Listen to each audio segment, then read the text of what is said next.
ঢাকা মহানগর দক্ষিণ জামায়াতের সেক্রেটারি ডক্টর শফিকুল ইসলাম মাসুদ বলেছেন, শেখ হাসিনা সরকারের পতনের মধ্য দিয়ে তারা দুইভাবে পরাজিত হয়েছেন। তিনি আদর্শিক ও রাজনৈতিকভাবে পরাজিত হয়েছেন। শনিবার বিকেলে জেলার বাউফল পাবলিক স্কুল মাঠে কৃষক, শ্রমিক, ছাত্র জনতার সম্প্রীতি সমাবেশে তিনি একথা বলেন। মাসুদ বলেন, ছাত্র জনতার আন্দোলনে একটার পর একটা ট্রাম্প কার্ড ব্যবহার করেছে স্বৈরাচারী শেখ হাসিনা। আন্দোলনকে দমন করতে যখন ব্যর্থ হলেন, তখন তিনি চিন্তা করলেন জামায়াত ও ছাত্র শিবির নিষিদ্ধ করলে এই আন্দোলন শেষ হয়ে যাবে।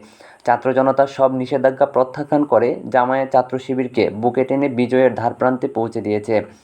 জামায়াতের এ নেতা বলেন, ছাত্র জনতা বলে দিয়েছে, শেখ হাসিনা ও তার দূষরদের বিচার কার্যকর না হওয়া পর্যন্ত আওয়ামী লীগ দেশে কোনো রাজনৈতিক কার্যক্রম চালাতে পারবে না। এটি জনগণের সিদ্ধান্ত।